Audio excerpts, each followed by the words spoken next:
Aujourd'hui, nous rencontrons Martin Poupart, entrepreneur de travaux forestiers spécialisé dans la populiculture. Son entreprise, située en Champagne-Ardenne, propose des prestations de qualité, achat de bois, exploitation, reboisement et travaux sylvicoles. Ensemble, nous aborderons son métier, la formation des apprentis, la boîte de camembert et son implication dans l'opération Un jeune, un arbre. Bonne écoute. Bonjour Martin. Bonjour Florence. Est-ce que vous pouvez commencer par vous présenter, s'il vous plaît ? Donc, je suis Martin Poupart, j'ai 37 ans. Je suis installé du côté d'Arcis-sur-Aube, dans la région Grand Est. Et mon métier, c'est entrepreneur de travaux forestiers depuis une quinzaine d'années maintenant. Et mon entreprise est particulièrement spécialisée dans la populiculture, c'est-à-dire les travaux qui tournent autour des peupliers. Et aujourd'hui, avec cette entreprise, nous récoltons des bois de peupliers et nous faisons aussi tous les travaux de reboisement et d'entretien pour renouveler la ressource que l'on récolte et alimenter les industriels et les artisans autour de nous qui utilisent du bois de peuplier. Ok, très bien. Et parlez-nous de votre entreprise. Alors, vous avez combien de salariés ? Qu'est-ce qu'ils font ? Comment les rôles sont répartis, peut-être aussi ? Donc l'entreprise aujourd'hui, c'est une vingtaine de personnes, avec des profils assez divers, mais la chose primordiale à retenir, c'est que ce sont tous des passionnés de forêt, et c'est pour ça qu'ils sont là. Les différents métiers qu'on propose, donc c'est des ouvriers sylvicoles qui s'occupent des plantations, des élagages, des bûcherons et des chauffeurs d'engins, avec aussi un petit peu de personnel administratif qui permet d'encadrer l'activité de l'entreprise. Donc les profils des personnes qui travaillent à la maison, alors ce sont souvent des garçons, mais on est content d'accueillir des filles en stage ou en apprentissage, ou même en CDI quand ça se présente. Donc le profil de ces personnes-là, ce que je recherche, ce sont des gens qui ont des compétences en bûcheronnage, qui ont aussi des compétences en botanique, en sylviculture, et aussi pour certains une appétence pour la mécanique, parce qu'on utilise des tracteurs forestiers, des pelleteuses, différents engins qui font qu'il y a aussi besoin d'assurer l'entretien de ces machines et les réparations. Donc voilà, on cherche à la fois des passionnés de forêt, des passionnés de mécanique, et aussi des gens qui aiment faire pousser les arbres pour assurer tous les travaux de reboisement et de suivi des parcelles après reboisement. Ok. Et vous êtes exploitant forestier et entrepreneur, ce qui est plutôt rare, c'est ça, d'avoir les deux compétences ? Oui, c'est assez peu courant dans l'organisation de la filière forêt-bois. Mais en fait, j'ai démarré en étant entrepreneur, en faisant du bûcheronnage et du débardage. Et assez rapidement, mon métier a évolué, c'est-à-dire que je suis devenu exploitant forestier, c'est-à-dire que, à la différence d'un entrepreneur, un exploitant achète des coupes de bois et commercialise les bois issus de ces coupes. Donc assez rapidement, après les débuts de l'entreprise, de simple prestataire d'abattage débardage, je suis devenu acheteur de bois sur pied et j'ai commencé à développer une clientèle d'industriels qui scient et qui déroulent du bois de peuplier, ainsi que des chaufferies qui utilisent du bois énergie. Et nous avons cependant gardé une partie de l'activité qui est liée au métier d'entrepreneur de travaux forestiers à travers les travaux de plantation de peupliers, où là nous intervenons comme prestataires chez les propriétaires, c'est-à-dire que nous leur vendons des services de reboisement et de préparation de terrain, mais aussi d'élagage et d'entretien de peuple.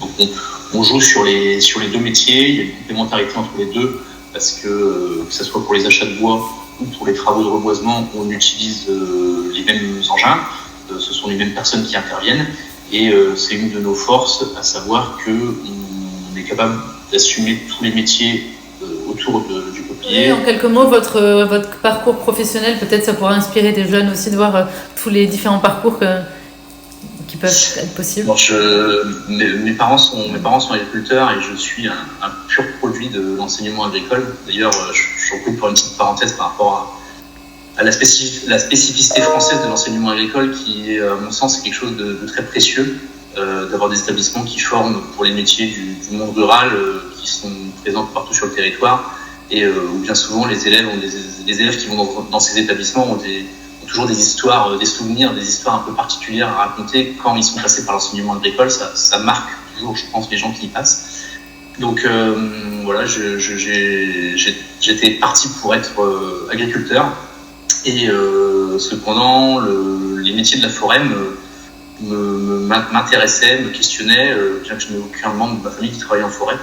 Et donc à la fin de mon diplôme d'ingénieur agricole en 2007, pendant que certains de mes collègues partaient pour faire des doctorats et des masters, moi j'ai choisi d'aller faire un BEP de chauffeur d'engin forestier pour avoir ce qu'on appelle la capacité professionnelle, c'est-à-dire un diplôme minimum dans la filière forêt-bois pour pouvoir être en règle par rapport à l'administration et aller travailler en forêt. Et donc petit à petit, d'un pur profil agricole, je suis devenu forestier et c'est une longue histoire qui permettrait d'en parler pendant des soirées, mais disons que j'ai eu sur mon parcours des personnes qui m'ont mis le pied à l'étrier et à qui je serais éternellement reconnaissant, c'est-à-dire déjà des profs qui m'ont appris les métiers de la forêt, qui m'ont appris la mécanique forestière, aussi des exploitants forestiers qui au début m'ont accompagné, m'ont appris à cuber une coupe, m'ont ouvert la porte de certaines usines. Bref, tout ça c'est une affaire de rencontres et de forestiers qui se croisent entre générations et au fil des années, et c'est ce qui a permis à l'entreprise aujourd'hui de devenir ce qu'elle est devenue. Et donc je garde quand même toujours un lien assez étroit avec le monde de l'enseignement. C'est pour ça que dans l'entreprise on a l'habitude d'essayer d'avoir des relations assez étroites avec les centres de formation autour de nous, en accueillant des stagiaires, en accueillant des apprentis et en étant quelque part toujours disponible pour les professeurs qui ont besoin d'organiser des sorties sur le terrain ou qui ont besoin de l'intervention d'un professionnel forestier dans leurs élèves. Et c'est ainsi que je suis devenu président du conseil d'administration de l'atelier technologique forêt du lycée du Chinois. En gros, j'ai pris des responsabilités au conseil d'administration du centre de formation où j'ai été formé il y a maintenant 15 ans. Ouais, c'est super, c'est pour transmettre à votre tour en fait ce que vous avez reçu des générations précédentes, quoi. Vous transmettez le flambeau quelque part. Ouais, il doit y avoir quelque chose comme ça. Mais en fait, voilà, je suis reconnaissant des gens qui m'ont formé. Donc quelque part, si on peut renvoyer l'ascenseur, c'est assez naturel. Et j'aime aussi quelque part avoir des belles histoires à raconter avec des jeunes qui ont pu arriver chez nous à 16-17 ans en stage de CAPA, donc de CAP agricole spécialité forêt, et qui au fil des années passent en bac pro, puis en BTS, et qui parfois finissent par être salariés dans l'entreprise. Et c'est toujours des belles histoires quand on voit des jeunes qui viennent dans le métier forestier et qu'on suit au fur et à mesure des années, et qui à la fin de leur cursus scolaire sont des vrais forestiers sur qui on peut compter. Ça fait toujours plaisir. Et comment vous avez fait pour faire grossir votre entreprise alors, parce que vous êtes maintenant quand même assez conséquent, enfin c'est quand même une belle entreprise qui fonctionne bien. Est-ce que c'est lié à l'évolution de l'intérêt pour le peuplier? Il y a plusieurs facteurs. Je pense que déjà en démarrant il y a une quinzaine d'années, on était déjà au cœur du problème des renouvellements des générations dans le milieu forestier. C'est-à-dire que ce sont exactement les mêmes problématiques qu'on retrouve dans le monde agricole, avec énormément de gens qui partent en retraite et peu de gens qui prennent la suite. Donc en fait, au cours de cette quinzaine d'années d'activité, on n'a jamais eu à gérer le pas assez de travail. Il y a toujours eu du boulot, plus que ce que j'aurais pensé à l'époque. Il y a une partie de l'explication qui tient dans le fait de ce problème de renouvellement de génération, avec beaucoup d'entrepreneurs qui sont proches de l'âge de la retraite et qui arrêtent et qui ne sont pas forcément remplacés. Ça interroge d'ailleurs fortement sur l'organisation de notre filière et il faudra se questionner de pourquoi il y a si peu de jeunes qui prennent la suite des entreprises forestières qui arrêtent. Et le second facteur, ça serait aussi le regain d'intérêt autour du bois de peuplier. C'est-à-dire que sur le peuplier, on a la chance d'avoir des usines et un tissu économique dynamique dans notre région, avec pas mal de transformateurs. Et donc, la région Grand Est a aussi accompagné ce développement de la filière peuplier. Et ça a permis d'avoir des activités assez importantes, à la fois en récolte de bois et aussi en travaux sylvicoles. On est sur un contexte assez porteur et je pense que c'est pas prêt de s'arrêter. Le peuplier fait partie des essences qui vont être une partie de la solution par rapport au changement climatique et au fait qu'il faut que l'on produise plus de bois à l'avenir avec des surfaces qui ne sont pas extensibles et un climat qui change. Et la troisième raison que je citerai pour expliquer le développement de l'entreprise, c'est sans doute une équipe assez percutante, c'est-à-dire des personnes qui sont venues travailler à la maison et qui ont apporté leur envie, leur savoir-faire, leurs compétences. Et quand on est une bonne équipe, et bien en fait, le boulot amène du boulot. Et donc c'est ce qui a permis de développer la clientèle, de développer l'activité. Et c'est amusant, un petit clin d'œil, mais vous dites venir bosser à la maison, comme si vous vous étiez approprié votre lieu de travail comme quelque part votre quotidien, votre domicile presque. Mais... Ah ben clairement, on est dans des métiers où voilà, les entrepreneurs agroforestiers sont souvent des PME familiales. Donc oui, il y a un lien assez fort entre le dirigeant et son entreprise. On n'est pas sur des choses impersonnelles avec des bureaux loin des chantiers et le patron en haut d'un building qui regarde de loin ce qui se passe dans la cour. Forcément, ce type de métier en forêt, comme en agriculture, il y a une prise très forte sur le territoire, en ultra local, et les hommes se côtoient et travaillent ensemble, sachant qu'on est dans des métiers qui peuvent être assez particuliers en termes d'exposition au mauvais temps, avec des amplitudes horaires parfois conséquentes, etc. Donc il y a forcément une imbrication forte entre les hommes et l'entreprise. Donc le fait de venir travailler à la maison, c'est un écart de langage, mais qui correspond à la réalité des choses. Ouais, c'est mignon. Et est-ce que vous savez si qu'est-ce que devient après le peuplier que vous coupez? Alors, oui, pour nous c'est très important et ça donne du sens à notre travail de savoir et de faire savoir à nos équipiers ce que deviennent les bois que l'on récolte en forêt. Donc les peupliers qu'on récolte, tout l'art du métier d'exploitant forestier, c'est d'optimiser la valorisation des bois qu'on coupe. C'est-à-dire qu'en fonction des qualités, on va orienter les bois vers différents débouchés pour essayer de valoriser au mieux le parcelle que l'on récolte. Donc les parties les plus nobles du peuplier servent bien souvent à fabriquer du contreplaqué, c'est le gros des volumes, ou des sciages haut de gamme pour faire du lambris par exemple, ou du bardage thermochauffé.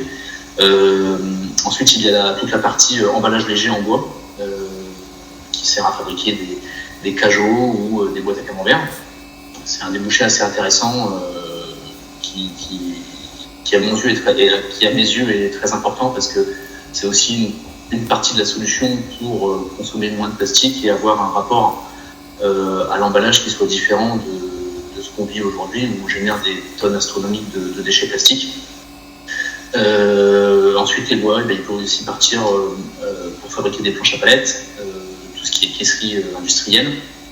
Et au final, ensuite, les qualités les plus médiocres, à savoir les branchages, partent pour faire du bois énergie.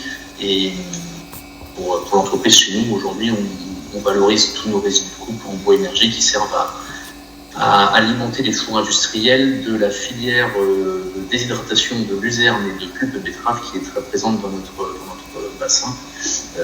Et donc on valorise ainsi l'arbre du pied jusqu'à la cime.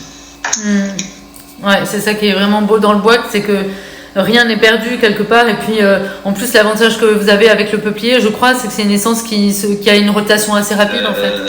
Alors l'avantage du peuplier, c'est que à mon avis c'est l'arbre qui pousse le plus vite en France. C'est-à-dire que on est sur des rythmes de coupe aujourd'hui où on récolte des bois qui bien souvent entre 18 et 20 ans. Okay. Et avec tous les efforts qui ont été faits par les obtenteurs qui produisent les variétés de plants, aujourd'hui on arrive à descendre parfois des 14-15 ans pour avoir des bois qui font un peu plus d'un mètre cube et qui sont matures. Et alors c'est là qu'on trouve aussi du sens dans notre travail, c'est-à-dire que un peuplier, chaque jour où on repasse devant, on le trouve plus gros que la veille. C'est un peu caricatural de dire ça, mais en fait, tout va beaucoup plus vite que pour par exemple un chêne ou un hêtre. Et généralement, des forestiers qui commencent assez jeunes, ils ont le plaisir de récolter 3 fois dans leur carrière la même coupe de peuplier. Donc moi je sais que l'an prochain, je vais sans doute abattre les premiers peupliers que j'ai plantés quand je suis sorti d'école. Donc je pense que ce jour-là, on fera une photo parce que ça aura un sens assez particulier. Et l'avantage de cette rotation rapide aussi, ça permet de sensibiliser les gens qui travaillent à la maison par rapport à leur travail. C'est-à-dire que quand je leur dis regardez, ouvrez les yeux, quand vous repassez devant des arbres que vous avez plantés, vous verrez comment ils évoluent, vous verrez comment ils poussent. Et j'espère que vous aussi, vous aurez le plaisir de les couper dans quelques années et de récolter le fruit de leur travail. Par exemple, si on a fait des bons élagages, qu'on a produit du bois de qualité, et ben c'est toujours plaisant pour la personne qui a planté l'arbre de se rendre compte à la fin du résultat global de son travail. Et c'est l'une des chances de cette essence-là, parce que c'est pas le cas d'un chêne, par exemple, qui est plus long à pousser. Et souvent, on travaille pour les générations après nous, quand on sera plus là pour le voir.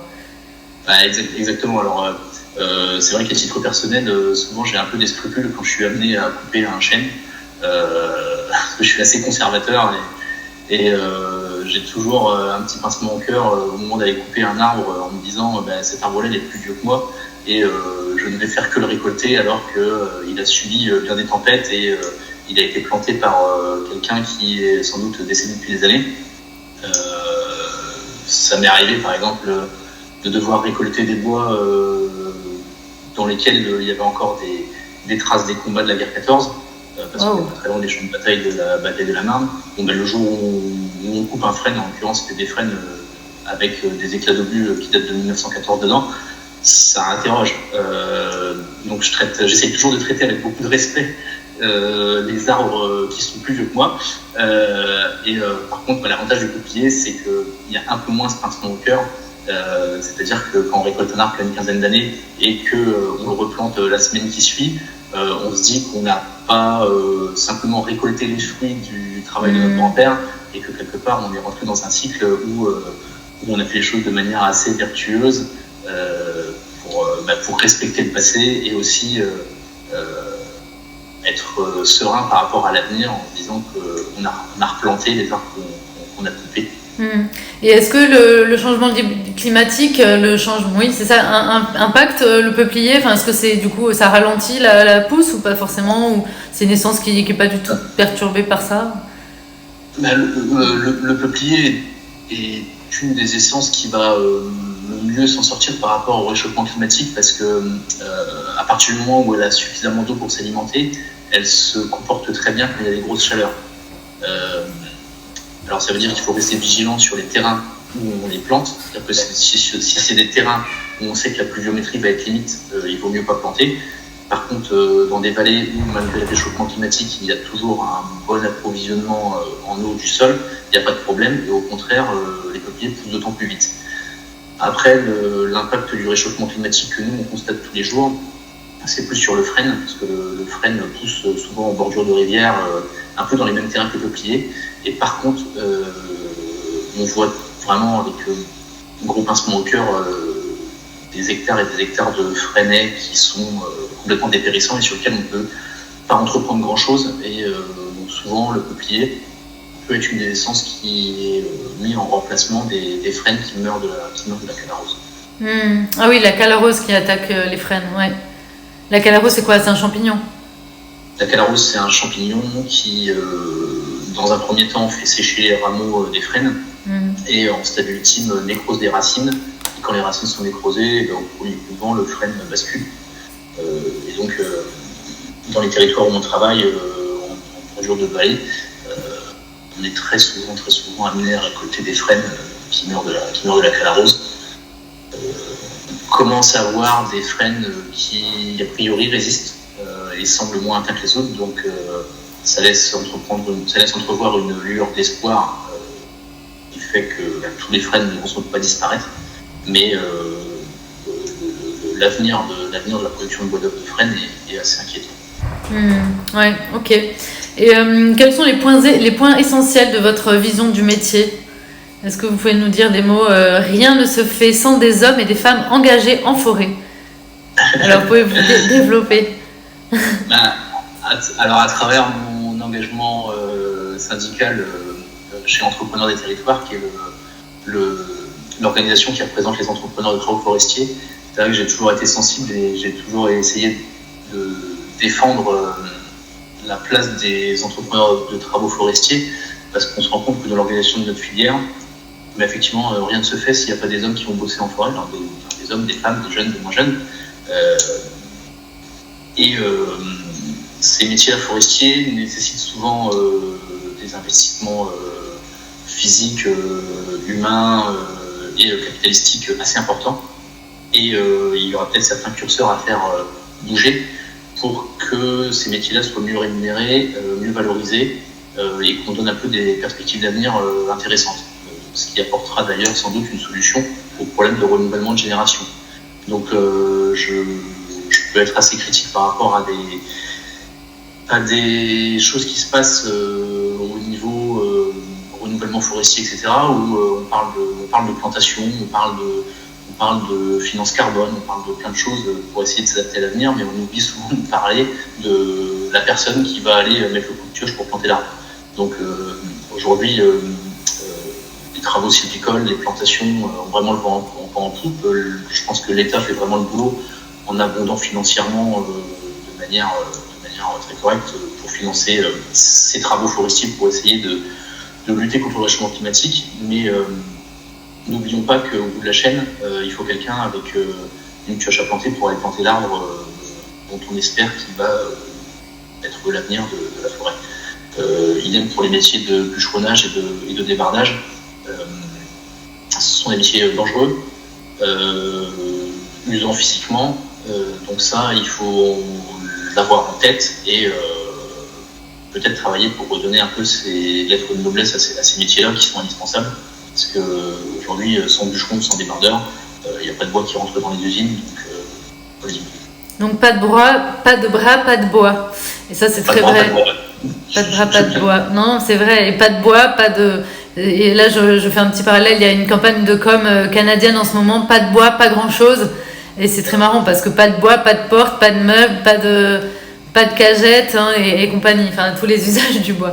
Bon, bref, je dévie. Et oui, vous disiez, il ne faut pas laisser les autres s'emparer de sujets forestiers sans que ceux qui travaillent en forêt investissent dans des machines, enfin, prennent des risques, ne soient rémunérés à la hauteur de leur travail. C'est-à-dire que vous avez l'impression que certains parlent dans les médias et qu'ils n'ont pas la légitimité pour le faire, alors que vous êtes sur le terrain et c'est à vous de parler de vos métiers directement, quoi.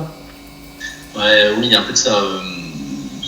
Encore une fois, je vais faire le parallèle avec le monde agricole. Aujourd'hui, vous avez des sondages qui vont dire que oui, les Français aiment leurs agriculteurs, que les Français aiment leurs forestiers. Quand il s'agit de mettre une bûche dans le foyer de la maison en rentrant le vendredi soir du boulot, ou de refaire sa cuisine en mettant du bois partout, effectivement, tous les Français sont contents d'avoir du bois dans leur maison. Par contre, il ne faut pas oublier que l'histoire de cette bûche ou l'histoire de la planche qui sert à faire la table, elle commence en forêt. Et hélas, en forêt, qu'est-ce qu'on voit? On voit parfois du vandalisme sur les machines, on voit des invectives auprès des travailleurs forestiers, et on a, je pense, un traitement médiatique qui relaye beaucoup ces messages-là, alors que je pense qu'ils sont portés par une minorité. Et cette minorité, bien souvent, ignore complètement qu'est-ce que c'est que la sylviculture, comment ça se passe en forêt, qu'est-ce que c'est que le temps long. C'est-à-dire que c'est pas parce qu'on coupe un arbre qu'on est un criminel. Bien souvent, on coupe un arbre parce que c'est pour faire une éclaircie et laisser de la place à l'arbre qui est à côté, qui lui va continuer à se développer, va continuer cette croissance et fera du bois encore plus beau que son voisin qui a été coupé.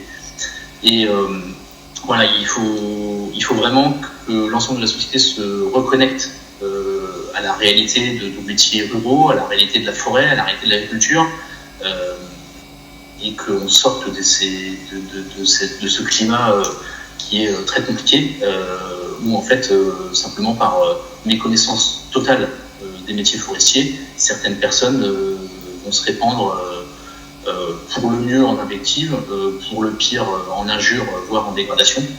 Et ça, c'est absolument insupportable. Parce que moi, aujourd'hui, que ce soit moi ou les gens qui bossent avec moi dans l'entreprise, je pense qu'on est une partie de la solution par rapport aux enjeux sociétaux, par rapport au réchauffement climatique. Et si demain, c'est pour se faire taper dessus, c'est pas normal. Un des exemples que je cite souvent, nous, on est basé à 1h30 de Paris. On a déjà été amené à travailler en forêt périurbaine. Clairement, aujourd'hui, on n'y met plus les pieds. Quand on a des consultations pour aller travailler dans des endroits qu'on estime trop proches d'endroits trop urbanisés, on y regarde à deux fois et souvent on n'y va pas parce que je veux pas me retrouver dans une situation avec des machines vandalisées. Parce qu'il ne faut pas oublier que le jour où vous avez une machine qui est vandalisée, votre super équipier qui se démène, qui bosse à fond, qui est fier de ce qu'il fait, qui est fier de planter des arbres, qui est fier de récolter du bois pour alimenter des usines locales, quand il se fait vandaliser sa machine, il ne comprend pas. Et il a le droit d'être en colère, il a le droit d'être abattu. Et simplement parce qu'il y a quelqu'un qui a dit tiens, ta machine elle ne me plaît pas et je lui mets le feu. Donc voilà, moi ce qui m'inquiète, c'est l'ignorance et le fossé qui se creuse entre les gens qui bossent dans le métier agricole, les gens qui bossent dans le métier de la forêt et le reste de la population qui va suivre certains propos qu'on voit relayés sur Internet, associations environnementalistes ou autres, qui vont être complètement éloignés des réalités de terrain et qui ne vont pas forcément chercher à dialoguer ou apporter des solutions, mais qui vont juste montrer du doigt, dénoncer, sans savoir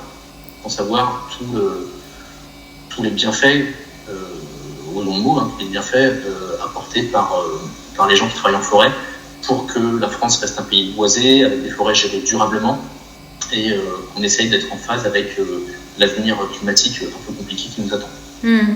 Et c'est toute la démarche RSO dans laquelle France Bois Forêt et tous ses membres souhaitent s'associer, c'est-à-dire qu'on a c'est ce que vous disiez qui est très juste et très beau quelque part, que vous êtes une partie de la solution face au changement climatique et que ce serait un peu grossier d'inverser les rôles et de vous faire passer pour le problème, quoi, alors que vous êtes la solution à l'inverse. Donc c'est important de rétablir la vérité et c'est pour ça qu'on souhaite vous donner la parole. Vous m'aviez dit que vous êtes acteur de votre territoire, c'est-à-dire que vous êtes un employeur reconnu. Maintenant, dans la région, c'est ça, vous apportez des solutions pour acheter et valoriser correctement toutes les coupes de bois et toutes les essences sans tomber dans la facilité industrielle. Alors, vous pouvez développer, vous proposer des solutions pertinentes et efficaces en matière de travaux sylvicoles. Vaste programme. Ah oui. Non, mais le lien au territoire, je pense qu'il se fait naturellement. En fait, voilà, nous, on est une PME qui fait du commerce de bois et qui vend des services de reboisement. Donc forcément, il y a un lien avec le territoire où on est. On est dans un territoire où il y a des vallées, à savoir la vallée de l'Aube, la vallée de la Seine, la vallée de la Marne, et puis pas mal de petits cours d'eau intermédiaires où historiquement il y a toujours eu du peuplier. Donc nous, on est au milieu de tout ça, et notre métier, c'est quand un propriétaire nous appelle et qu'il veut vendre une coupe, on est là pour essayer de lui acheter le mieux possible, et quelle que soit la qualité de la coupe. Ça peut être une très belle coupe avec des très beaux bois, ça peut être une coupe où il y a eu des dégâts de tempête, ça peut être une parcelle de fresnay complètement ravagée par la calarose, ça peut être plein de choses. Et pour moi, le cœur de mon métier d'exploitant forestier, c'est d'avoir une clientèle qui permet de valoriser tous les types de bois et d'aller chercher la meilleure valeur ajoutée pour la moindre brume, pour le moindre billon. Voilà, c'est ça vraiment, je pense, l'ADN de l'exploitant, c'est d'être capable de faire le tri, d'optimiser la récolte. Et ce métier d'exploitant, pour moi, est très important dans la filière, pour ne pas tomber dans des rapports, entre guillemets, qui pourraient être simplement d'industriels à propriétaires, et où les industriels achèteraient uniquement ce qui leur plaît, et le reste, les qualités médiocres, les essences secondaires, n'auraient pas de solution de débouché. Donc, au niveau de l'organisation de la filière, voilà, c'est important d'avoir des exploitants qui achètent des coupes et qui les valorisent au mieux. Ok. Et par rapport à la polémique de la fameuse boîte de camembert, parce qu'on a entendu qu'elle n'était pas très bien recyclée aujourd'hui et qu'elle était peut-être amenée à disparaître. En fait, au-delà de l'aspect purement recyclage, l'affaire de la boîte à camembert, parce que je pense qu'on peut appeler ça l'affaire de la boîte à camembert, c'est vraiment un cas d'école. En fait, à titre personnel, moi j'ai toujours commercialisé des bois pour fabriquer des boîtes à camembert, parce que les boîtes à camembert sont faites en peuplier. Et je me suis emparé du sujet quand à l'agenda de la Commission européenne est venue la fameuse loi qui était en discussion pour le recyclage des déchets et la lutte contre la production de déchets. Et là, on a eu une petite alerte nous disant attention, si le texte passe en l'état, les emballages légers en bois, notamment fromagers, pourraient être mis sur la sellette et être à terme interdits. Bon, entre-temps, les élus européens français ont fait le boulot et se sont débrouillés pour que la boîte à camembert ne tombe pas sous le coup de cette interdiction. Mais ce qui pour moi était le plus frappant, c'est à quel point le sujet a fait la une. Et on s'est rendu compte que, encore une fois, nos compatriotes qui parfois comprennent pas trop ce qui se passe en forêt, ou vont voir d'un mauvais œil une coupe de bois, et dès qu'on touche à quelque chose qui est un peu une valeur patrimoniale, tout le monde réagit. Et moi, ce qui m'a vraiment surpris, c'est que publiant parfois sur LinkedIn, j'ai mis un message qui n'est pas le meilleur message que j'ai écrit sur LinkedIn. C'était un record d'audience, c'est parti comme une boule de neige, simplement parce que ça parlait de la boîte à camembert et tout le monde a réagi en disant hors de question que la boîte à camembert disparaisse. Donc en fait, on se rend compte que le bois, que ce soit dans l'emballage ou dans la charpente de Notre-Dame de Paris, en fait, ça parle au cœur des gens et il y a des sujets auxquels il ne faut pas toucher. Donc a priori, on a sauvé la boîte en camembert, mais voilà, je pense que la filière pour un boss devait être vigilante sur ce cas d'école pour pas qu'on se retrouve dans une impasse où une décision juridique aurait annihilé une filière alors qui n'est pas très importante, parce que la fabrication de boîtes à camembert, c'est quelques usines en France et c'est pas des milliers de tonnes de bois, mais par contre c'est assez vertueux au niveau de l'environnement. Alors les volumes ne sont pas assez importants pour créer une filière de recyclage à part entière. Mais par contre, la boîte à camembert en bois, elle est compostable. Donc, à partir de là, fin du débat, je pense qu'il ne faut pas incriminer la boîte à camembert comme étant le pire des déchets produits par les ménages français. Ouais, je suis d'accord. Je pense qu'il y a bien pire et il y a d'autres efforts qu'on peut commencer à faire sur d'autres emballages avant d'attaquer la boîte de camembert. Et du coup, vous voyez d'un bon oeil, par contre, l'opération Un jeune, un arbre qui a été lancée par Macron la veille de la Sainte-Catherine. Là, du coup, il était dans le Jura le 24 octobre. C'est plutôt bien pour vous aussi, en tout cas dans l'idée. Après, dans les faits, peut-être que la logistique pour ceux qui sont concernés est compliquée, mais c'est... Ouais, donc, moi dans les faits, je salue la décision tout bêtement parce que je compte beaucoup là-dessus pour quelque part recréer du lien entre tous les jeunes Français et la forêt. C'est-à-dire que voilà, la forêt en général, c'est pas que des coupes rases, c'est pas de la déforestation. Quand on parle de déforestation, je veux bien qu'on parle du Brésil, mais pas en France. C'est compliqué de parler de la Champagne-Ardenne. Donc, toute initiative qui recréera du lien entre la forêt, le monde rural, les métiers qu'on a dans le monde rural, moi je la vois d'un bon oeil. Après, on est dans l'attente de précision. Je sais que nous, les entrepreneurs, on va devoir se mobiliser, tout comme l'ONF, tout comme les experts forestiers, tout comme les coopératives, pour mettre en musique cette décision gouvernementale. Alors ça va pas être simple, je pense qu'il va y avoir des franches parties de rigolade et puis peut-être des arrachages de cheveux, mais à nous, au niveau de toute la filière, d'essayer de répondre présent et d'apporter notre meilleur concours pour que cette opération se passe bien, même si après dans le détail, au niveau technique, il y a beaucoup de choses à discuter, au niveau des distances entre les établissements et les chantiers forestiers, des conditions d'accueil, de la sécurité sur chantier, parce que voilà, il faut que les jeunes soient accueillis dans des conditions de sécurité correctes, de la qualité du travail, de la rémunération aussi que les entrepreneurs vont passer, parce que quand on va amener une classe de 30 élèves, ce serait normal qu'ils soient bien accueillis, donc il y a des gens sur place qui prennent le temps, au-delà de simplement mettre un coup de bêche et mettre un arbre dans un trou, d'expliquer cet arbre, quel est son silet, pourquoi on le met là, ça prend du temps. Ouais.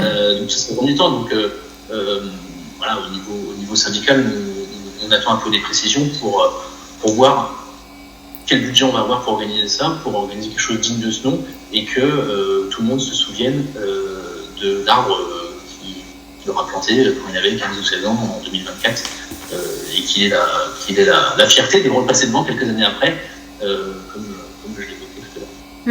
Et comment vous voyez l'entreprise SARL Poupart dans 5 et 10 ans? Du coup, vous pensez que ça va continuer à grossir? Là, en effet, on ne va pas se mentir, il y a la dureté du métier, il y a les difficultés financières qui peuvent être là, il y a les coups durs, il y a les pannes, il y a les accidents de la vie qui peuvent impacter,